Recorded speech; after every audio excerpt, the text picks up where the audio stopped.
نحمده ونصلي ونسلم على رسول الكريم اما بعد فاعوذ بالله السميع العليم من الشيطان الرجيم بسم الله الرحمن الرحيم ان الله يحب التوابين ويحب المتطهرين آمنت بالله صدق الله العظیم۔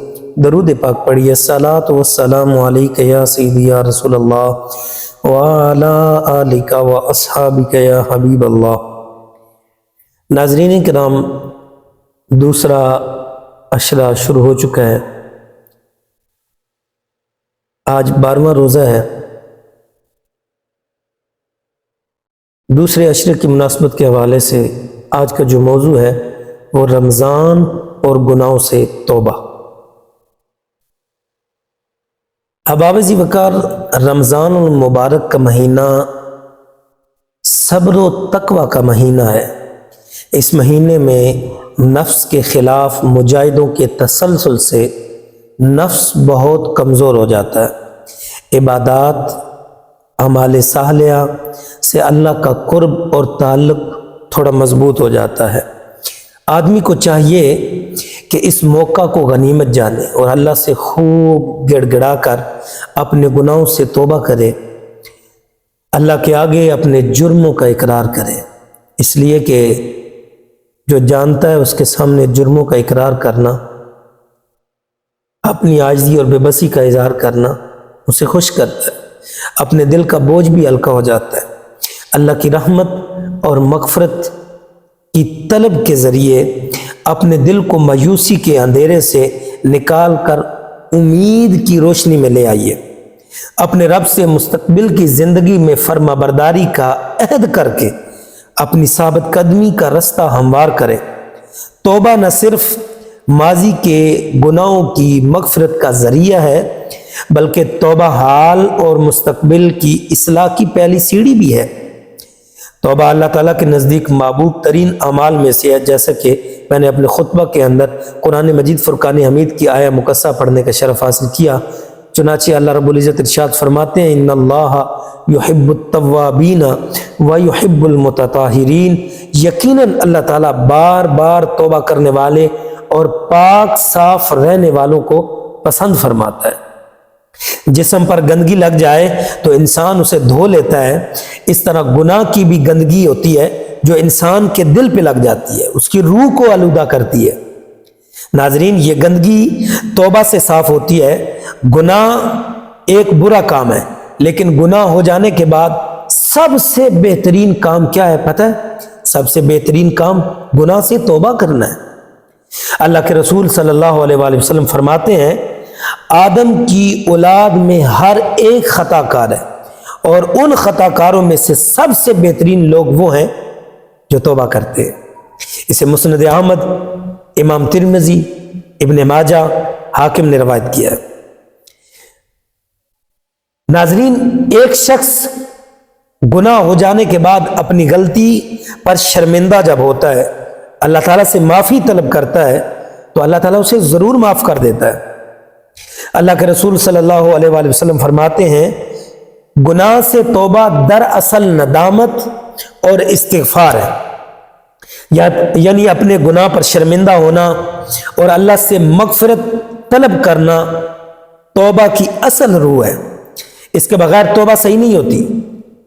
یہاں یہ بھی یاد رکھنا ضروری ہے کہ بندہ کے گناہ چاہے کتنے ہی کیوں نہ ہو، اگر وہ سچے دل سے توبہ کرے اور اللہ کی طرف پلٹ آئے تو اللہ تعالیٰ بھی اس کی طرف متوجہ ہوتا ہے اور اس کی توبہ کو قبول کر لیتا ہے۔ وہ بادشاہ ہے، وہ مالک ہے، جسے چاہے معاف کر دے۔ کوئی اس سے پوچھنے والا نہیں کہ فلاں کو کیسے معاف کرنا ہے۔ لہذا بندہ چاہے کتنا ہی گنہگار کیوں نہ ہو، اسے اللہ کی رحمت سے مایوس نہیں ہونا چاہیے۔ اللہ کی رحمتیں بڑی وسیع ہیں۔ اللہ تعالیٰ فرماتا ہے، قل عبادی الذین اسرفوا علی انفسہم لا تقنطوا من رحمت اللہ۔ ناظرین، دوسری جگہ پہ ارشاد فرمایا، ان اللہ یغفر الذنوب جميعا انہ هو الغفور الرحیم۔ اے نبی، آپ فرما دیجئے، اللہ تعالیٰ کا فرمان ہے، اے میرے بندے جنہوں نے اپنے ہی خلاف حدیں پار کر دی، اپنے نفسوں پہ ظلم کر لیا ہے، اللہ کی رحمت سے مایوس نہ ہونا۔ اللہ تو وہ ہے جو سارے گناہوں کو معاف کر دیتا ہے، وہ بڑا مغفرت فرمانے والا، بڑا رحم فرمانے والا۔ نبی کریم صلی اللہ علیہ وآلہ وسلم فرماتے ہیں اگر تمہارے گناہ اتنے زیادہ ہوں کہ آسمان کی بلندی کو چھو رہے ہوں، پھر تم اللہ تعالیٰ سے توبہ کرو تو اللہ تعالیٰ تمہاری توبہ ضرور قبول فرمائے گا۔ ناظرین و حاضرین، آدمی کو چاہیے کہ جب کبھی اس سے گناہ سرزاد ہو جائے فوراً اللہ سے توبہ کر لے، اللہ تعالیٰ معاف فرما دے گا۔ وہ اپنے گناہ کی سنگینی کو دیکھ کر مایوس نہ ہو، بلکہ اللہ تعالیٰ کی رحمت، وسعت رحمت اور مغفرت کو دیکھے جو اس کی طرف پلٹ آئے گی۔ توبہ گناہ کو مٹا دیتی ہے۔ اللہ کے نبی صلی اللہ علیہ وآلہ وسلم فرماتے ہیں گناہ سے توبہ کرنے والا اس شخص کی طرح ہے جس پر کوئی گناہ نہیں، جیسے اس نے کوئی گناہ کیا ہی نہیں۔ ناظرین، توبہ کی بات شرائط ہے جس کے بغیر توبہ قبول نہیں ہوتی، یہ بھی بات قابل توجہ ہے۔ توجہ کے ساتھ، نمبر 1، توبہ میں اخلاص ہو، محض دکھاوے کے لیے توبہ استغفار نہ ہو۔ نمبر 2، توبہ کرنے والا شخص گناہ چھوڑ دے گا، ترک کر دے گا، یہ نہ ہو کہ گناہ میں ملوث ہو اور توبہ بھی کر رہا ہو، جیسے بہت سارے لوگ جو غیبت کرنے والے ہیں۔ نمبر 3، اپنے گناہ پر شرمندہ ہو، نادم ہو، موت یا عذاب کے فرشتے دیکھ لینے سے پہلے اور اسی طرح قیامت سے قبل سورج کے مغرب سے طلوع ہونے سے پہلے توبہ کر لے، یعنی توبہ کی مہلت ختم ہونے سے پہلے اس سے پہلے توبہ کر لے۔ نمبر 5، آئندہ گناہ نہ کرنے کا مصمم ارادہ کر لے، عزم کر لے۔ نمبر 6، اگر گناہ کسی پر ظلم یا اس کا حق ضائع کر کے اعتبار سے ہو تو اس اعتبار سے ہو تو حقدار کو اس کا حق ادا کرے، اس سے معافی مانگ لے یا اسے سزا کا اختیار دے دے کہ تو مجھے سزا دے لے۔ ناظرین، اتنا ہی بس عرض کروں گا، انسان نیکیاں کرتا ہے لیکن بعد گناہ ایسے ہوتے ہیں جو اس کی نیکیوں کو برباد کر دیتے ہیں، جس طرح دیمک لکڑی کو کھا جاتی ہے، زنگ لوہے کو کھا جاتا ہے، یوں ہی بعض ایسے گناہ ہوتے ہیں جو نیکیوں کو کھا جاتے ہیں، برباد کر دیتے ہیں۔ بلکہ بعض لوگ ڈھیر ساری نیکیاں جمع کرتے ہیں، کرنے کے باوجود بعض گناہوں کے سبب قیامت کے دن جہنم میں ڈال دیے جائیں گے۔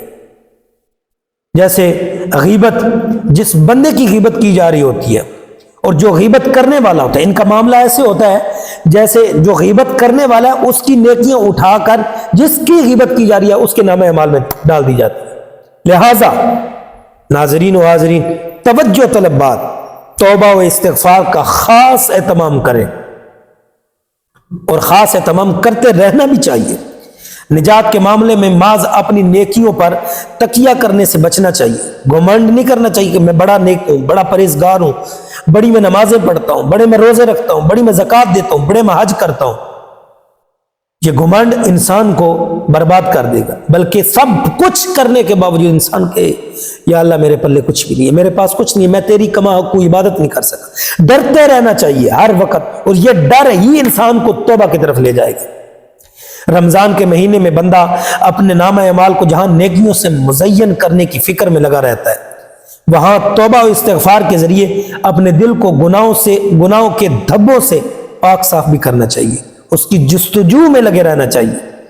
یہ نہ صرف عبودیت کا لازمی تقاضا ہے بلکہ یہ انسان کی دنائی پر بھی دلالت کرتا ہے، انسان کی سمجھداری پر بھی دلالت کرتا ہے کہ وہ انسان جہاں اپنے آپ کو نیکیوں کی طرف لاتا ہے، اپنے ظاہر کو سنوارنے کی کوشش کرتا ہے، وہیں اپنے باطن کو بھی سنوارے، توبہ و استغفار کے ذریعے سابقہ گناہوں پر مغفرت طلب کرے اور آئندہ اپنے دل کو، روح کو خوبصورت بنانے کے لیے مزید عمل کرے۔